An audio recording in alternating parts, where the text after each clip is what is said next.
was supposed to come to meet, but he probably isn't going to tell anyone about this. It seems every day that Javier deliberately causes an accident with his car.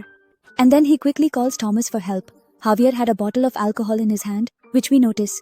Thomas thought that Javier did this accident while drunk. When Thomas took the bottle from Javier's hand, some drops also fell on Thomas. Thomas began to explain to you, Wahib, that despite joining, if you do this work, it is not good at all. You won't develop a habit. Look, let me explain. I'm allergic to peanuts. If I eat even one grain, I'll die. You also think of drinking in the same way. If you drink, you will die. Jab told him, I didn't want to drink, but yesterday when I came to your house, I saw how well you maintain your life. You have a family. You are also a vice president of a company, but I neither have a job nor does my family support me. I couldn't control my sorrow, so I drank.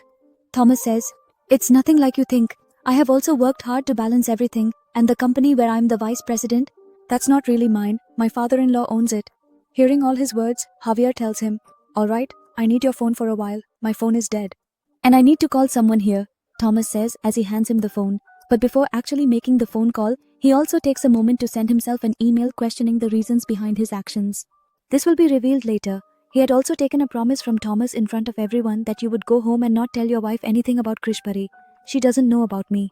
What will she think? Thomas agreed to this as well. Now, when he went home, his wife smelled alcohol on his clothes. She became suspicious. He felt that Thomas is not serious about their family. He reverted back to his old behaviors, which had already put his family in big trouble before, and now again. Thomas had to tell his wife that he didn't drink, but he also didn't flirt. Just pretending to be helpful, he wants to show it to Jeffrey, who at that time, his gardener called him today and explained, I've come to the realization that you returned home specifically to meet with Thomas without offering any genuine excuse. When Javier learned he would be burned, he became furious, recognizing the man's despicable nature but couldn't jeopardize his plan.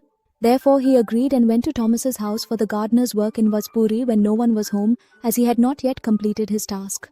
When Thomas's wife came back home, he became extremely panicked. The funny thing was that Thomas's wife was the one calling Javier at that time. She wanted to tell him something. As soon as he received the call, Javier's phone rang and he heard her voice, but then he dismissed it as his imagination. He completed his work and left, and finally Javier was saved. A little later, we see Javier and Thomas's wife meeting in a restaurant, where Thomas's wife says to him, I don't want you to meet Thomas because I fear that we might fall into serious trouble like we did before, especially due to his ongoing struggles with alcohol addiction and related issues. We had a terrible accident then. We both survived. But now I don't want Thomas to fall into alcohol addiction again by staying with you. At this point, Javier, he also manipulates her and tells her that he didn't drink, but Thomas didn't either. He shows her an email from Thomas that said, come here quickly. I am in trouble. This is actually the same email that Javier took from Thomas's phone and transferred to his own phone, if he had already planned this whole scheme. Now that they are at home together, we observe that Thomas and his wife are having a severe argument which has arisen due to this misunderstanding. At Javier's house, he receives a parcel containing pepper and peanut spray, then cleverly injects and mixes the sprays together.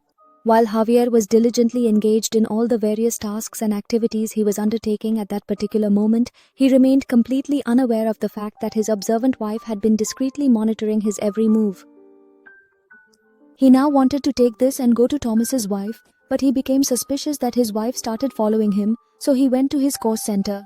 When Javier's wife saw him sitting in class, she felt relaxed and left from there. After this, Javier comes to meet the governor. He gives him Thomas's daughter's clothes, but now his demands,